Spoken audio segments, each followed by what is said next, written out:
Hello and welcome to the Cast. I have returned from my long-term absence of a few weeks. Honeymoon. Yeah, I've got back from a honeymoon now. It was very nice. Very posh. Very Greece nice. and Crete. Went to Greece.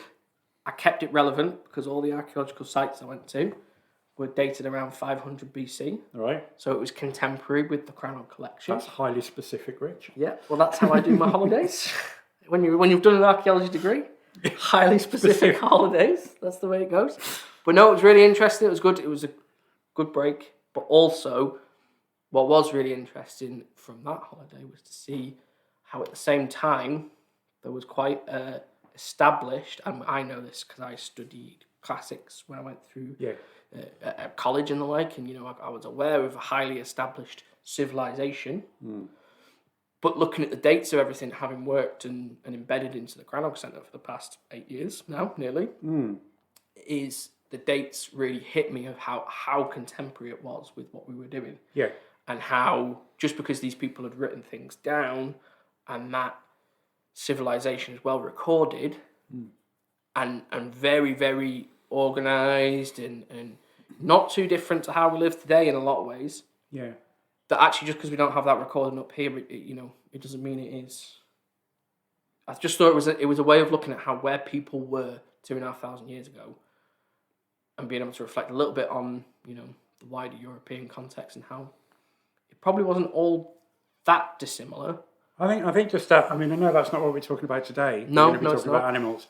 But just as you were saying that, I was thinking about we measure culture by art and writing. So if you're talking about 500 BC in Greece, and you were looking at things and you were talking about civilization and high culture, that's what I think that's what you just said. And it's because I had writing and art, but because we don't have writing and art from here, or that's known about, people think that people who were living here were primitive. No. And it's the absence of something, which is probably not the case at all. And also we think about them as well. I find myself doing this. I always assume that you've got organisation and you've got disorganisation. Yeah. And actually, the people up here were organised, probably as organised, if not more organised, which is what we're going to talk a little bit about today in terms of the animals, and we'll come back to that in a minute. But the useless thing, everybody thinks of Greece, everybody thinks of the past, everybody thinks of 300, right? Everybody thinks of the film. I've never seen that, Rich. Well, you should. It's a cracking film. But also, they think of the Battle of Thermopylae, which is what 300 encapsulates, right? Right, okay. Greeks versus the Persians. Everybody forgets about the second Battle of Thermopylae. Tell me about that, Rich. Which was I'm going to get it wrong now, it was in 280 BC. Right. So it was only about 50, maybe up to 100 years after the end date of our Crannog. Right. And everybody forgets that battle was actually between the Greeks and what they referred to as Celtic people. People from Northern Europe came to Greece as an organised army and actually invaded Greece, and there was a second battle of Thermopylae that everybody forgets about. Right. So again, it was that, what it did for me is it just connected that thought process of actually these aren't disorganised people.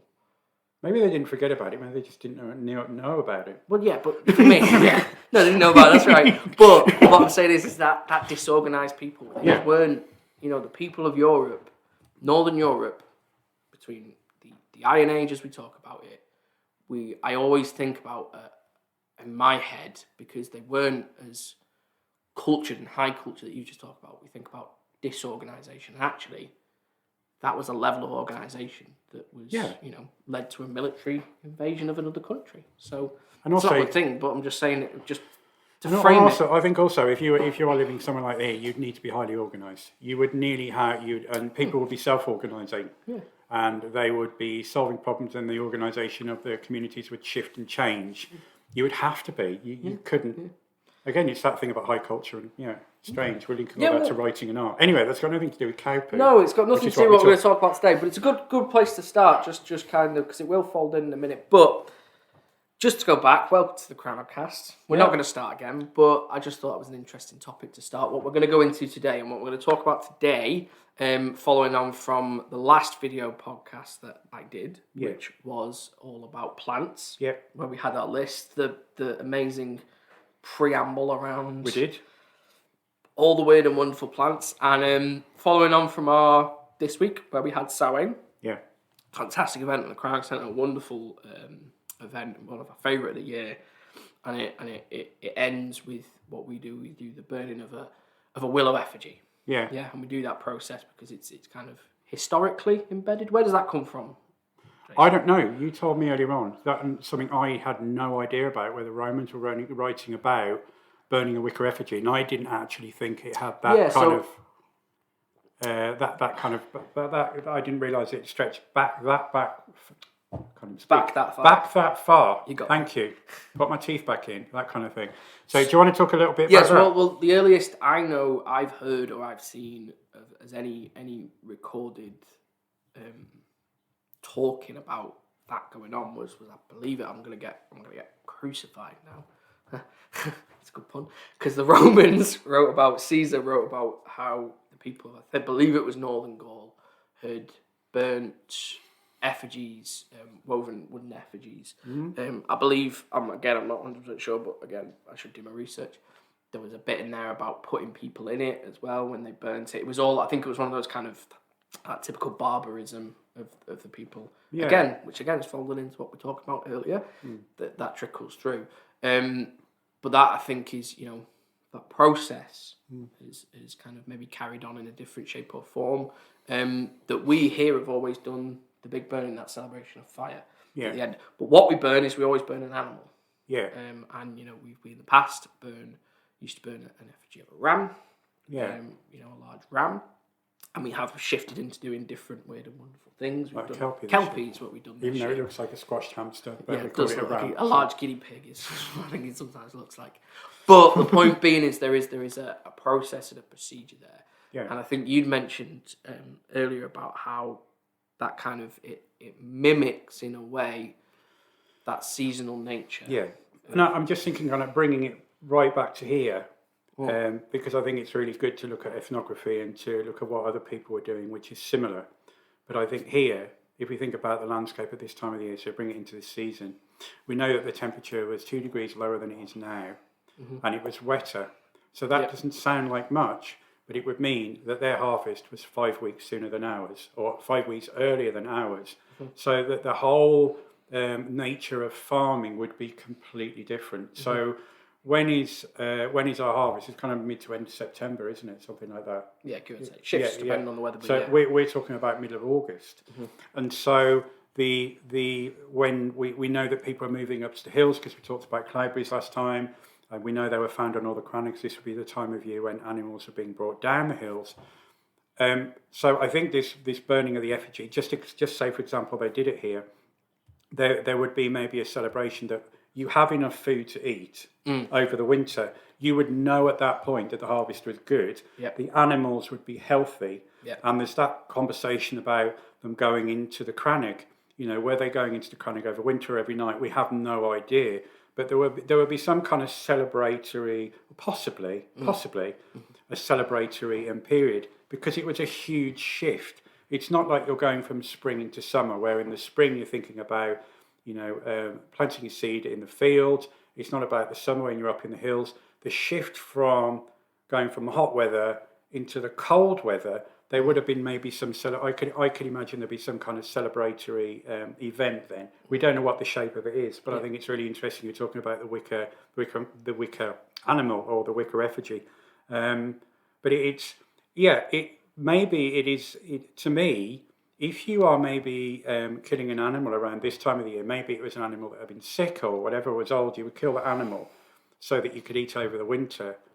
Maybe the burning of the effigy, whenever that happened, was symbolic of that process. It's a sacrifice of an animal. Yeah, maybe I'm being too abstract there, but it comes might from somewhere. I think the point is that the Celtic, we call it, and I know that's a hugely, in the archaeological world, a hugely loaded term.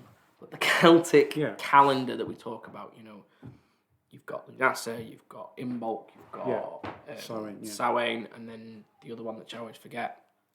Lunasa, yeah. You've got those seasonal, every year, changing with the seasons as it goes. Agricultural shift, And it's that as you do it, and I think, just as you said, it's that agricultural shift. We're going now into the period of time, we call it the new year for Samhain. Yeah. But we're going into that period of time where it's going to sound really drastic, but nothing grows because of the environment. You've not got the abundance that you have during the earlier parts of the years. And as you harvest it, you fill, you stock, you store.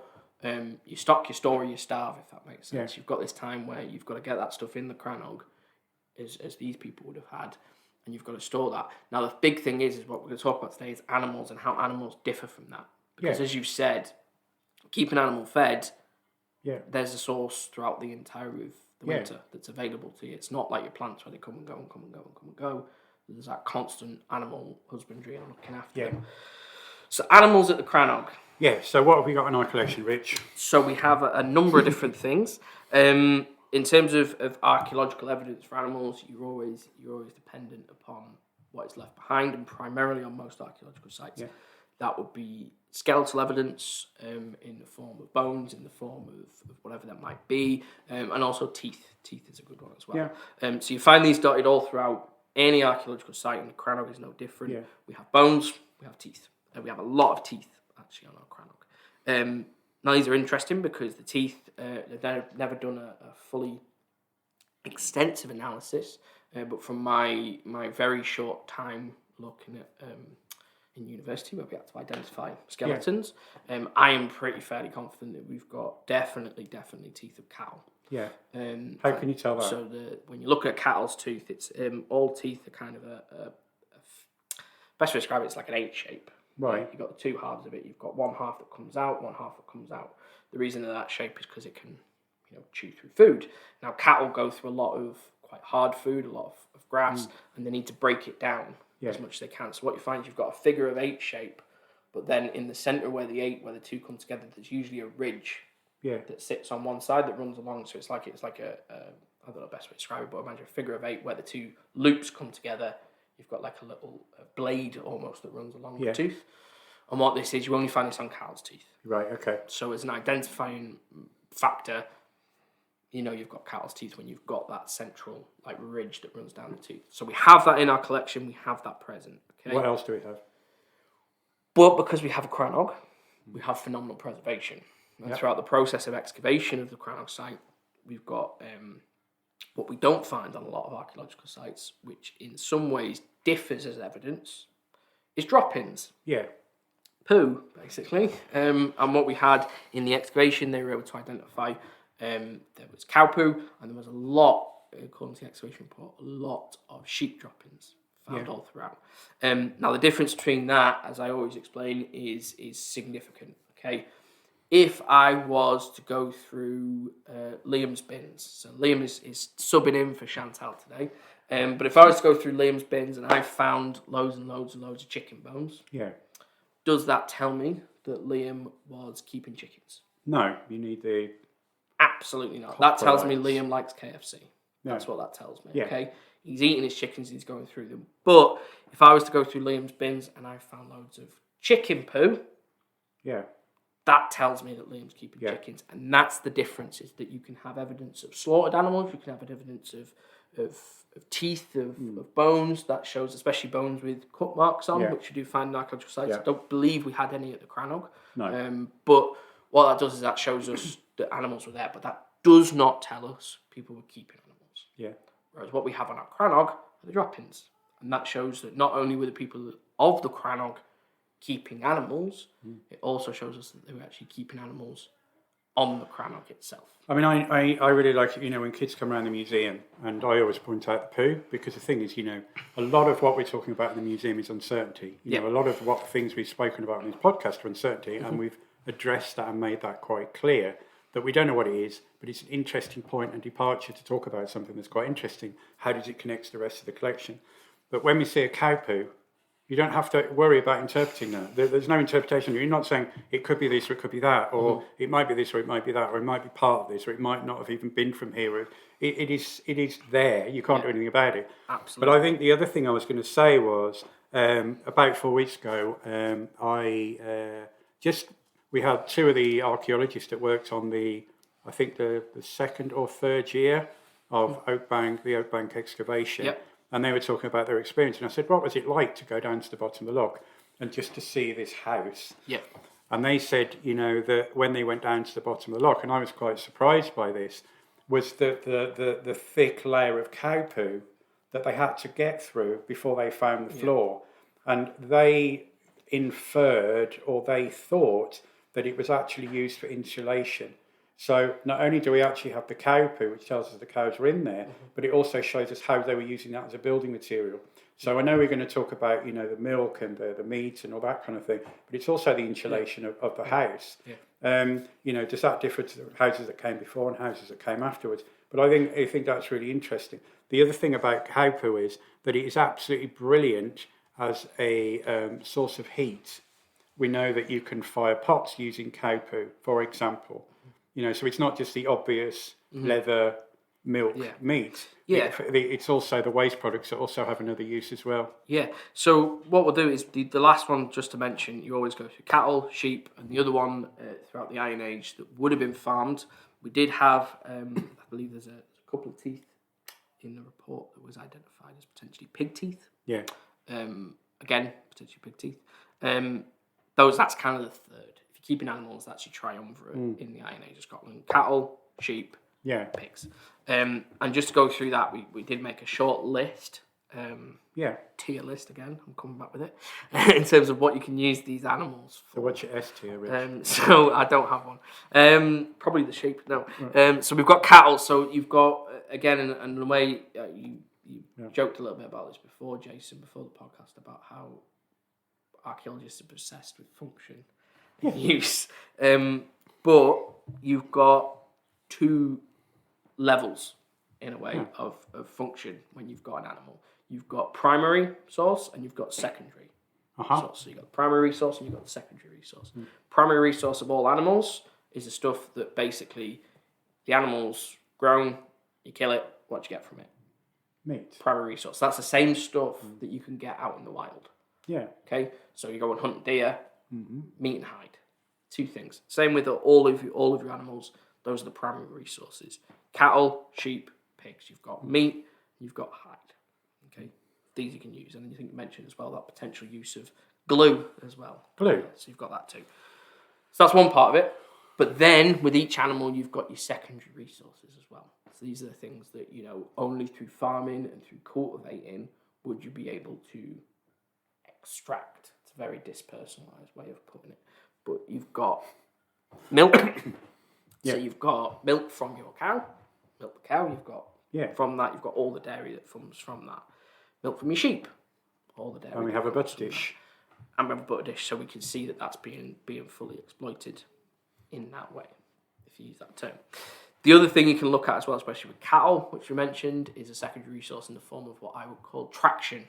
Yeah. So if you take a young bull and, shall you say, you curb its enthusiasm at the right age, you are producing oxen. Okay, right. So they're not going to be able to go and be the bull and be able to get more cows from it. But what you have got is they produce it's not testosterone, but there's a chemical, and they still bulk up, and you end up with big, strong, docile animals. Which is everything you want to strap a plough onto or get it to move stuff. So you've got this element of traction that comes from that. And then I mentioned a little bit in jest about the traction in the form of pigs as well. You can strap a plough to a pig if you need to. Which they do in China and Vietnam, as I I just think found out earlier on. There was a video. It's a video. You can look it up. They do it. Yeah, look it up on YouTube. Yeah, there it is. But you can get these animals to do it. Okay, so those are the secondary resources. When you come from secondary resources, again with sheep, you've got this unique secondary resource in the form of wool, which you don't get with any other. And we've got drop spindles that connect to that. Absolutely. So that might suggest they were spinning the wool from the. Yeah. So you can see that kind of is the three main animals. And that's kind of everything you can get from them. So, Jason. In terms of that, do you want to talk about what in the Iron Age you think the value of these animals would be? I know that's a... The what? The value of these animals. The value? Yeah, I'm not saying put a number to it. Oh, right. So we're putting them into tiers of it. I think it depends on the time of year. So, for example, if you look at textile production, you cannot shear your sheep in December No. You were going to be doing it in June. So there's a seasonality to how you, I suppose, interact your relationship with that animal at different times of the year, what it's giving you and what you're giving it, for example. Yeah. So I think that if you are needing clothes, you're going to be needing sheep, definitely. Yeah. There isn't.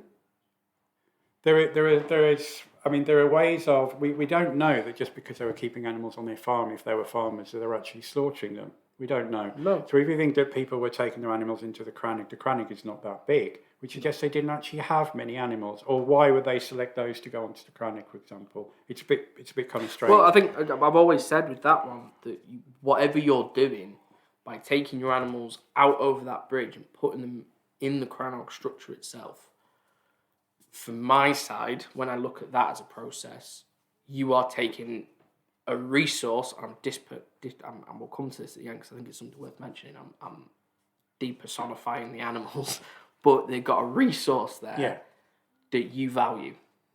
Yeah. You're not going to take anything out over there. So by taking those animals, you are taking a value, what you would consider, I would say anyway, you're taking something that you consider valuable out onto your structure. You are giving over part of your home to those animals. So I think from my side, the sheep especially, because when you draw out the crannog in a circle, the drop-ins were highly concentrated onto one side of the building when they looked at it. They found drop-ins all over, but on one side.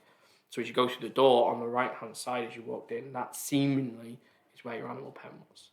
So that seemingly is where your sheep. There was somebody that came around the museum about a year ago. How was it, a year ago? 18 months ago, who said that the size of the animals, based on looking at the archaeology here and looking at the size of the crannog, each of the animals would give off 1.5 kilowatts of heat. So you've actually got a radiator for the winter as well.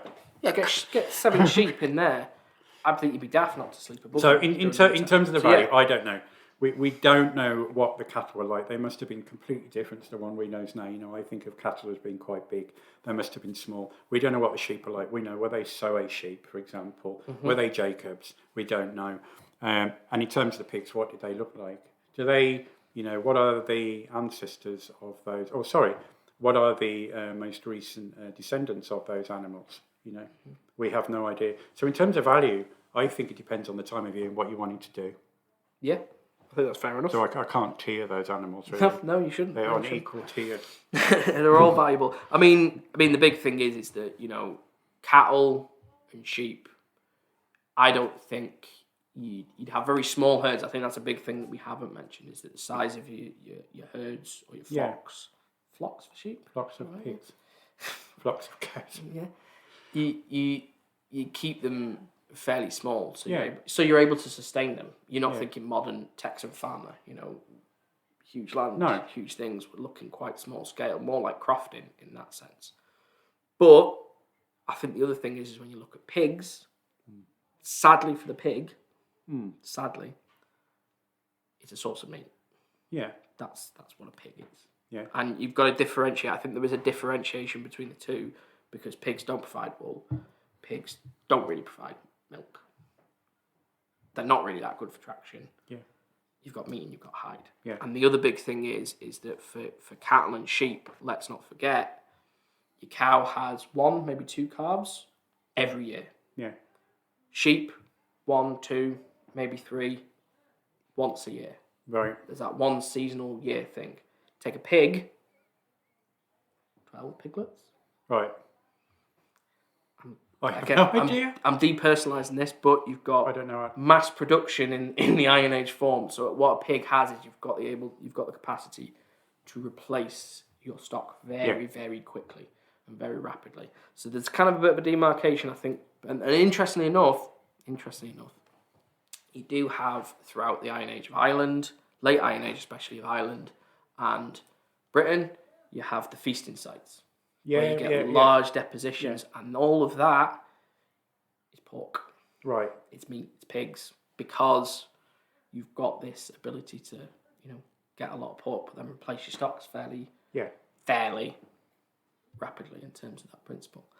And the Romans, I'm going back to my Romans. We start with the Romans, I'll finish with the Romans. Okay. Going back to them, there was records. The first recorded people in Britain were recorded by the Romans, and there was the fondness for pork that is highlighted in them. Right. The fact that people ate a lot of pigs. So there you go. So There you go. pigs are meat, Oh, unfortunately. S-tier. Well, no, they're just for meat. They're just- It's just for me. But that's not to say you wouldn't eat your sheep and you wouldn't eat your cattle. No doubt, I think, again, they would have been done. But they're not, I don't think, I wouldn't have thought your primary source because there's so much else there that's valuable. Sheep especially, wool. A textile worker is only able to do their job if you're getting wool. That's it. And if you've not got your wool, if they're using not flax or anything, but if you've got your wool, then only if you've got good wool have you got them. And that value, today, I believe it's probably even less than that now, but the last time I spoke to a lady locally who keeps rare breed sheep, 50p a fleece. Yeah. That's all. That's the value we today place on a sheep's fleece. It's 50p. Sometimes they can't get rid of them at all. They have to burn them. And that's just, it's maddening when you think about how in the Iron Age, every single centimetre of that fleece would have been useful. Yeah. They'd have turned it into something and valued it as well. Yeah. So again, when you think about sheep, and again, I'm not going back to the point you made, take them out onto the crannog. Why do you take them out onto the crannog? Because that sheep is your milk, your wool, potentially your meat eventually. Yeah. That is that value. And during the winter, when the darkness is coming in, you're not going to be going out. Your animals becoming incredible. And I think, not to go on too much, but the difference between your animals and the difference between your plants is, as a farmer, you've got to remember that the animals you have to feed. Yeah. Go through the winter, you've still got to keep them going. You've got to invest in that animal.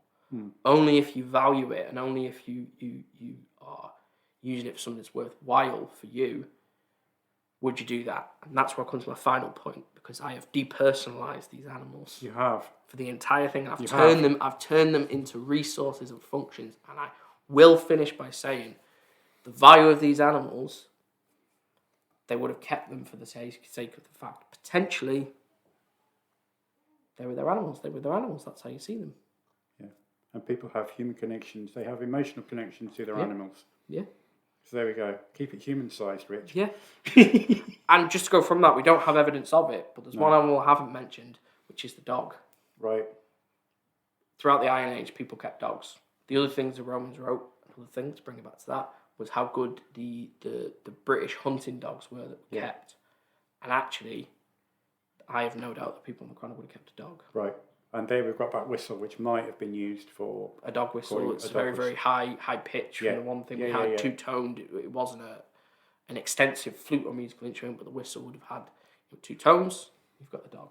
Yeah. So I think dogs, they've been domesticated well before the Iron Age. You've got the whole Cranach site here. The dogs would have been kept. Wonderful. Have you got anything else you would like to add? No, not really.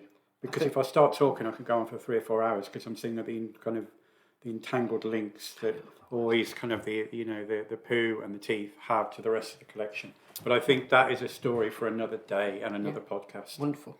Well, thank you very much for listening. I would just say, everybody that came to the Samhain event, thank you very much for coming. Going forward, this will be a video podcast. We will be doing another video podcast in a couple of weeks.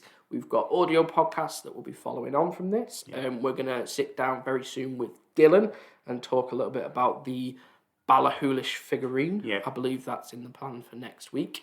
And that's actually not from the Cranach collection. It's outside of the Cranach collection, was found, but it's the same date, and that's why we're going to talk a little bit about that. And we've got another video podcast coming in at the end of the month. What we're actually going to do is we're going to bring together a bit of a chat about Delurb, and not just Delurb, but where we're going in the future. Yeah. And we're going to have a chat as well, hopefully, with Maureen too. And Maureen is one of our wonderful volunteers. She is. And talk about the opportunities for volunteering there as well. So there's a lot still to come. I'm not going on holiday again. Okay. So sadly, you'll have to put up with me again, Jason. Okay, that's fine. Right? Have you missed me? Yes. It's a bit forced, that. Wonderful. Thank you very much. We'll see you next week or next time. See you next time. Bye.